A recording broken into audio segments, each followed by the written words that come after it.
In December 1979, the Soviet Red Army invades Afghanistan. Their forces quickly assassinate the country's communist leader and install Moscow-friendly communist Babrak Karmal. But pacifying the country so Kabul can build a Soviet Afghanistan will not be easy, since much of the countryside is controlled by Islamist insurgents called Mujahedeen. In Kabul, Karmal announces that a new phase of the revolution has begun. The aim of the new phase is to give freedom to all the people of Afghanistan to live a democratic life while enjoying the extensive liberties of speech, assemblies, and freedom of political parties. Our new constitution will respect and adhere to the sacred religion of Islam. Karmal also tries to broaden support, so he grants mass amnesties to former opponents and gets endorsements from a few Muslim clerics. At the same time, though, the ruling PDPA party establishes the oppressive KAD secret police, which works closely with the KGB. Many Afghans protest in the streets of Kandahar, Herat, and Kabul. On February 21, 1980, 300,000 Afghans march against Karmal in the capital, forcing him to call in Soviet troops, who, along with the Afghan army, kill up to 700. Back in Moscow, leaders are also split on what to do next. Some want to take the win and withdraw, but General Secretary Leonid Brezhnev and KGB head Yuri Andropov want the Red Army to stay and stabilize the country. To do that, the 40th Army's 85,000 troops must safeguard some 20,000 kilometers of roadways. This ties down 3/4 of Soviet strength and sees many men endure terrible conditions in more than 800 isolated and vulnerable outposts known as zastavy. But Red Army officers have been trained to fight a big war in Europe, not a counterinsurgency, and many of the troops are inexperienced conscripts. They do have capable units of paratroopers and Spetsnaz, but there aren't very many of them. Soviet commanders like Colonel General Vasily Merimsky struggled to prepare for an asymmetrical war against the Mujahedeen fighters. A recently captured insurgent manual had, among other sources, the armed struggle of the Soviet partisans against German forces. Notably, later, when our troops were deployed to Afghanistan and the fight with insurgents began, I requested a general overview of the fascist struggle against our partisans, but unfortunately, we never received it. The first major Soviet operation against the Mujahedeen is in the Kunar Valley, where the insurgents have been attacking Afghan army positions and then melting into the local population. The Red Army plans an operation to trap the Mujahedeen between paratroopers and a mechanized column. But inadequate reconnaissance means the paratroopers drop right onto enemy positions and the column stumbles into an ambush. It's Soviet soldier Yuri Tinkov's baptism of fire. When I looked around me, I noted that about 50 guerrillas were coming toward us. The guerrillas shot accurately. Apparently, they'd been prepared to meet up with us for a long time. They knew that we wore bulletproof vests, so they shot at our arms and heads. The Soviets clear the valley after sending in a better trained reserve and with the help of Mi-24 gunships, resulting in 1,000 dead Mujahedeen and civilians. The Kunar Valley shows what difficulties lie ahead as the Mujahedeen return as soon as Afghan government forces leave. The Soviet troops are now committed to a counterinsurgency war against an enemy they don't fully understand. The Mujahedeen are skilled fighters, but they are not united. There are over 30 groups of Afghan Mujahedeen in Pakistan, but the so-called Peshawar 7 are the most important. They're all Sunni Muslims, and all but one are led by ethnic Pashtuns. 4 of them are radical Islamists, including Hezb-e-Islami under Gulbuddin Hekmatyar. 3 more are moderate Islamists. Meanwhile, revolutionary Iran supports 8 more Shia groups. All Mujahedeen oppose the Soviet intervention and atheist Marxism, and they want an independent Islamic Afghan state, though they differ on what an Islamist state means in practice. We think because this revolution is an Islamic revolution, and it has its special aims and goals, which is to establish a pure Islamic system in Afghanistan, freedom of Afghanistan, and liberation of Afghanistan.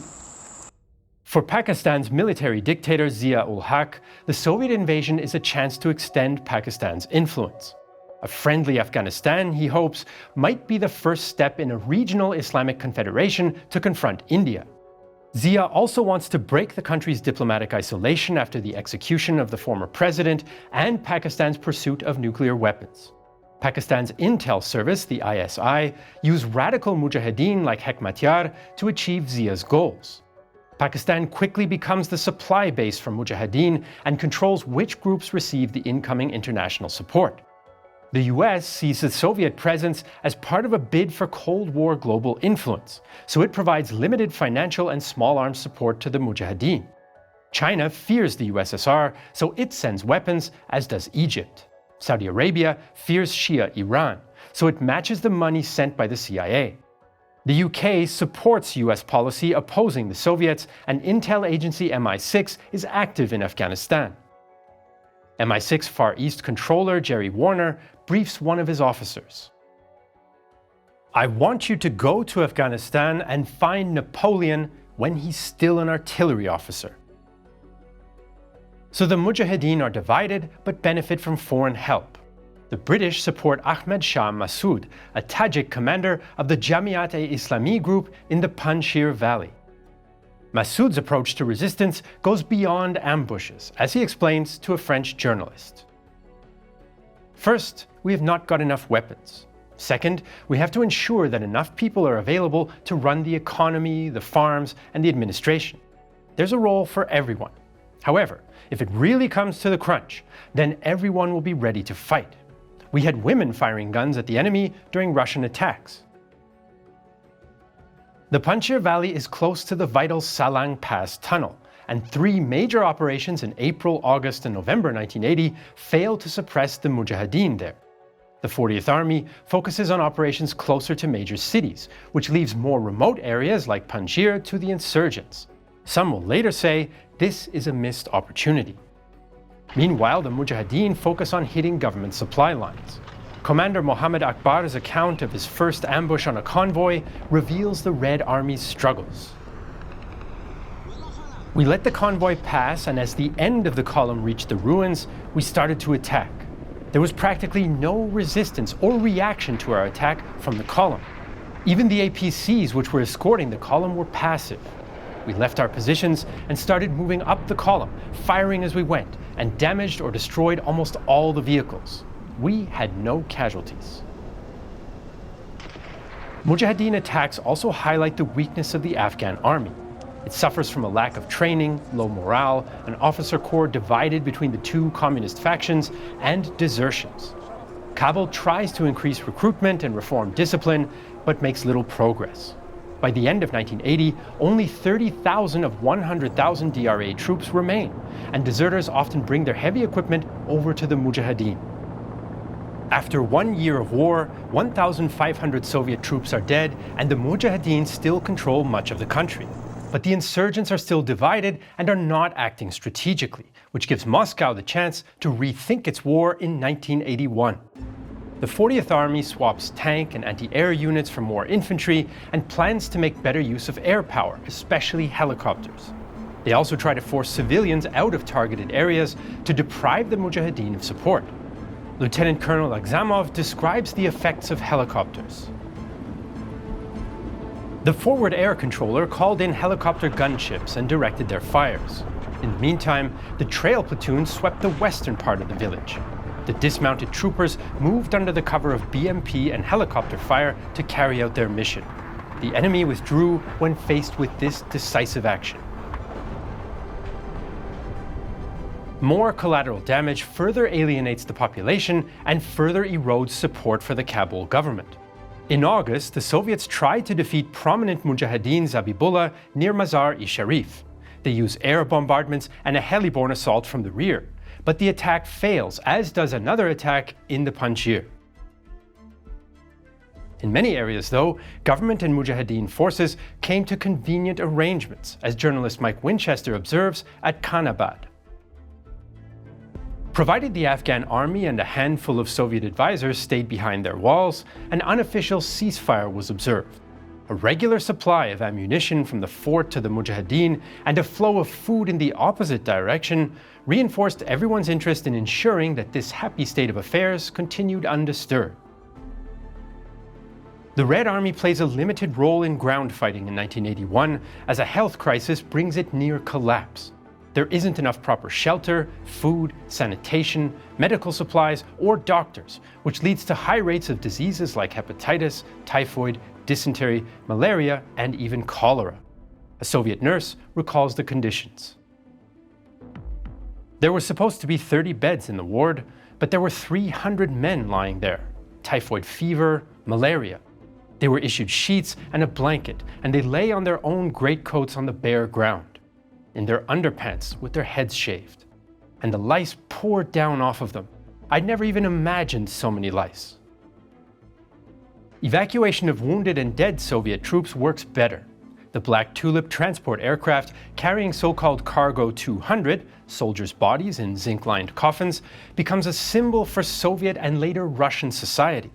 Many conscripts return embittered by the experience, with some losing faith in the Soviet system entirely.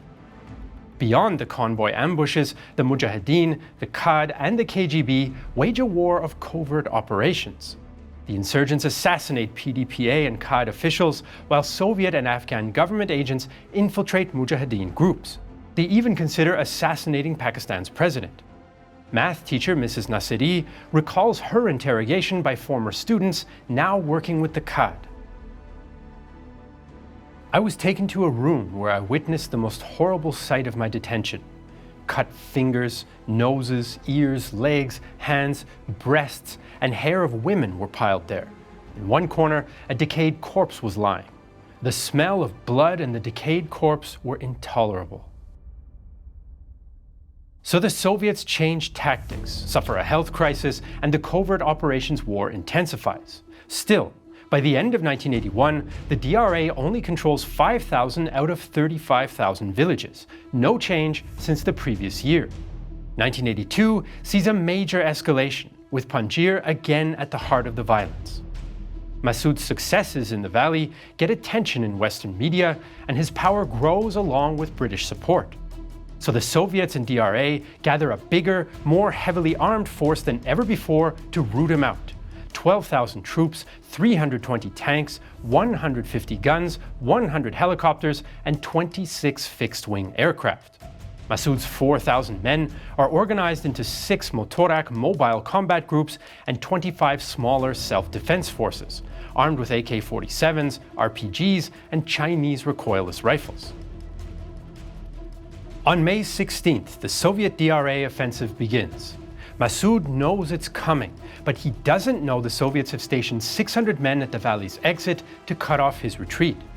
The Mujahedeen ambushed the Soviets at narrow choke points and sniped from higher ground. Soviet firepower, air support, and the blocking force at the exit, though, turned the tide. The Mujahedeen conduct a fighting retreat over 2 weeks, inflicting 1,500 Soviet and DRA dead. The Red Army sets up new outposts in the valley, but Massoud's force has escaped, and these outposts will soon make easy targets. A few months later, the Soviets again try to stamp out the insurgents in the valley with no success. Soviet troops and commanders become frustrated with the endless counterinsurgency operations, as one Estonian soldier recalls. You never know what you might meet behind the next corner. The worst thing that happens in these attacks is that many become downright beastly. In those instances, some seem to be sadists. There is death in front of you and behind you. There are shots, gun bursts, and then in that crazy storm, you start shouting as if you'd lost your mind, just to encourage yourself. In September, in the village of Padkhwab-e-Shana, Soviet troops pour flammable chemicals into the irrigation canals where villages are hiding from them, and kill over 100 in the ensuing blaze. Withholding medical care is also used by the government to drive the population into the cities and closer to the regime. Western NGOs operate a few hospitals in the countryside, and they become targets. A second phase began in the middle of last year, middle of 1981, which was stage of air-aerian attacks by helicopters or warplanes, and also the launching of hundreds of thousands of mines. But the next stage, which is occurring now, is a real war of terror happening in Afghanistan. All those aerial bombings have become much more systematic than before during the last months, and quite recently 3 of our hospitals have been bombed. They have been very selectively pinpointed. The houses around have not been hit. They have been destroyed by helicopters, and obviously the Soviet army, the Red Army, want us to leave Afghanistan. They don't want any witness anymore in Afghanistan. The Mujahedeen become more sophisticated as well. In late December 1982, they attacked the Kabul electrical grid, causing blackouts throughout the capital. One night, our commander ordered us to prepare the explosives and bury mines throughout the power station, from one end to the other. Everyone was ordered to explode the mines on one night, and we did it. We not only exploded the pylons, but also cut the wires. After we finished our operation, the other groups attacked military posts in the area. So 1982 finds the Soviets looking for answers with increasingly brutal methods. Brezhnev dies in November, and new leader Yuri Andropov, who's already old and sick, takes the helm in Moscow with firm statements to the Politburo in March 1983. We are fighting against American imperialism, which well understands that in this part of international politics, it has lost its positions. That is why we cannot back off. But the reality on the ground is different, and Soviet intelligence negotiates a truce with Massoud in Panjshir, which angers Karmal. The CIA and ISI are also unhappy with Massoud, but he sees it as a victory. He uses the time spent negotiating to prepare an attack on one of Hekmatyar's rival Mujahedeen groups and secure his own supply lines. Our other supply routes remained closed during the 5 months of winter. The route through Andarab is always useful. By making a surprise attack on a cold and snowy day, we were able to clear Andarab of Hizb-e-Islami in 48 hours. The truce in Panjshir also allows the Red Army to focus on another problem area, the Shomali Plain. The Soviets make multiple air and ground attacks against insurgents in the mountains along the Kabul-Bagram highway in November and December. But despite intense clashes, the Mujahedeen remain. As the Soviets struggle to contain the rebels, international tensions escalate, and growing US involvement over the past 2 years begins to tell. Since Ronald Reagan's presidency began in 1981, the US steps up its support for the Mujahedeen, whom they see as one front against the spread of atheist communism around the world. In 1981, CIA support is limited to $15 million, matched by the Saudis, and small arms. By January 1984, though, the CIA has already spent $200 million on the war. Zia also negotiates a $3.2 billion economic and military aid package with the US in 1981, and he convinces Reagan and the CIA to maintain control over the distribution of aid to the Mujahedeen. Afghanistan takes on added political significance as Congressman Charlie Wilson pushes for more aid. The CIA desk officer for Afghanistan, Gus Avrakatos, breaks the rules to coordinate with Wilson behind the scenes, keeping the dollars and weapons flowing and helping the CIA keep a low profile during the Iran-Contra affair. By the mid-1980s, the Mujahedeen are using more than just assault rifles. They also field RPGs, recoilless rifles, mortars, and more. The US buys them directly from Chinese factories, which also benefits the Chinese military budget. With CIA involvement and US funding on the rise, Moscow looks for a way out of the war without looking weak. Andropov dies in February 1984, and Konstantin Chernenko replaces him. Chernenko wants to make the USSR look strong and consolidate his own position, so he approves even harsher conduct by the Red Army to deprive the Mujahedeen of supplies and shelter.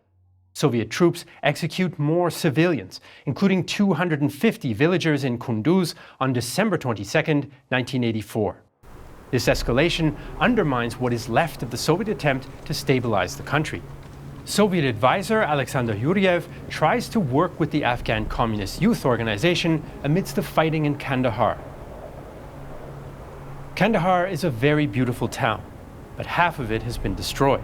Whole streets and blocks are in ruins, and the surviving buildings are pitted with scars from shell splinters and bullets. It is very dangerous to drive around.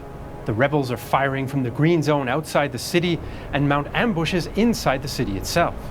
We control only 2 of the city's 6 administrative regions. The other 4 are controlled by the rebels, and the road along which we have to travel goes through the middle of them. The Red Army launches yet another offensive in the Panjshir with 15,000 troops against Massoud's 3,600. Soviet and DRA forces managed to maintain their presence in the valley after the operation, but it ties down many of their best forces, and Massoud escapes again. Aside from Panjshir, up to 17,500 troops attacked Jaji, Jawar, and the Kunar Valley in a massive strike in late 1984. 2 big offensives, one after the other, surprised the Mujahedeen, and they're partly the result of the ongoing transformation of the 40th Army. Former Chief of Staff Nikolai Agarkov proposed the changes now bearing fruit. He emphasizes hard-learned lessons on the importance of small unit combat, the need for combined arms operations, and specialized training. A Soviet private describes that training. We built models of Afghan villages. Under the cover of the infantry's combat vehicles, we would raise the village to the ground. We had training during the nights also. Without a sound, we would capture house after house, fortress after fortress. We had bayonets and silencers attached to our rifles, and we learned to use them skillfully. They did not hide from us that we were sent to Afghanistan. The Soviets also make more use of grenade launchers, RPO flamethrowers, anti-sniper squads, and old tanks for mine clearing.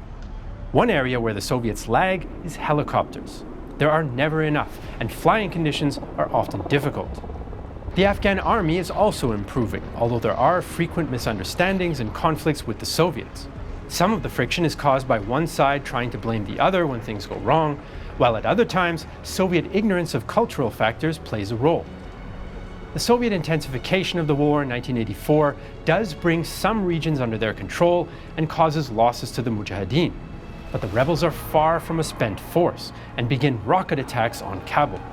The continuing violence also means a continuing stream of refugees. By 1984, there are 3.5 million Afghan refugees in Pakistan and perhaps 1.5 million in Iran. UN relief efforts help care for many once they reach safety, but the journey is harrowing. When I heard the voice of the airplane, I got my daughter out of the house. My son was still inside the house. Before I could come to my son, a bomb had fallen on him, and he was killed. Many refugees also face a difficult new cultural reality in the camps, as women must adapt to more conservative Pashtun-dominated communities. Some who've been doctors or teachers now live a segregated life. Many refugees, including children, have been injured by landmines designed to maim rather than kill. The refugees are one topic in the international arena. Other is peace talks, as the US, USSR, Pakistan, Iran, and DRA gather at the UN in Geneva. The Mujahedeen, though, is excluded, which angers Hekmatyar. It appears to us to be the height of hypocrisy for the United Nations organization to repeatedly condemn Soviet intervention in Afghanistan, while at the same time recognizing the representative of the regime installed by the Soviet Union as the legitimate representative of the Afghan people. So by the end of 1984, violence in Afghanistan has escalated to an all-time high, and there's little prospect for peace. 1985, though, would see the most intense effort yet to end the war. In late 1984, President Reagan wins re-election in a landslide victory. He plans to further increase support for the Mujahedeen, including intel sharing and another $300 million, matched by the Saudis via the CIA. Afghanistan is also part of wider US plans for massive increases in defense and security spending. We cannot play innocence abroad in a world that's not innocent. Nor can we be passive when freedom is under siege. Without resources, diplomacy cannot succeed. Our security assistance programs help friendly governments defend themselves and give them confidence to work for peace. And I hope that you and the Congress will understand that dollar for dollar, security assistance contributes as much to global security as our own defense budget. We must stand by all our democratic allies, and we must not break faith with those who are risking their lives on every continent from Afghanistan to Nicaragua to defy Soviet-supported aggression and secure rights which have been ours from birth. The Soviet Union gets a new leader soon after, as Chernenko dies in March 1985. Reformer Mikhail Gorbachev takes over and tells Karmal that changes are coming. Of course, you remember Lenin's thought that one criterion of survival for any revolution is its ability to defend itself. You, Comrade Karmal, naturally understand, as other members of the Afghan leadership obviously do, that Soviet troops cannot stay in Afghanistan forever. Kabul announces the need for national reconciliation and promises a grand assembly and multi-party local elections. At the same time, Qa'id head Najibullah, himself a Pashtun, tries to recruit Pashtuns to fight the majority Pashtun Mujahedeen. Some are open to the idea, as many are war-weary and tired of infighting. In Moscow, Gorbachev compromises with more hawkish party leaders and gives the army one more chance. The Red Army sends in more special forces, in particular to focus on cutting off caravans supplying the Mujahedeen from Pakistan. A Soviet airborne soldier recalls the difficulties of these operations. I remember every battle, every man I killed, like the one in a white turban with his frenzied howl of Allah Akbar as he jumped off a 5-meter-high rock after fatally wounding my friend. His guts were left on my singlet and his brains on the metal butt of my assault rifle. Only the wild animals found our dead comrades in the mountains. And for their parents, we invented heroic feats that they had supposedly performed. 40th Army also launches offensives in the east as part of Gorbachev's surge.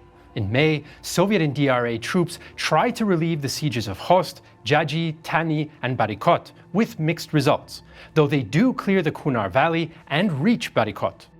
Rebel groups counterattack against Røste. 10,000 Soviet and 10,000 DRA troops respond in August. But fighting is tough, and the Mujahedeen make good use of their underground base at Zawar. After 7 weeks of combat, the Mujahedeen successfully hold out and claim victory.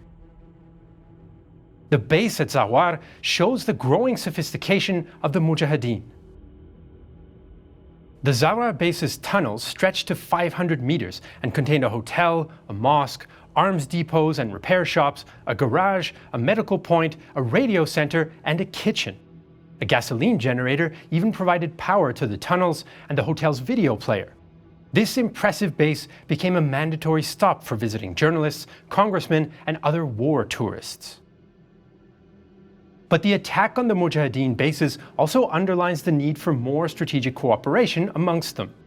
They try again to form an alliance, but they fail. Meanwhile, Massoud is still active in the Panjshir Valley.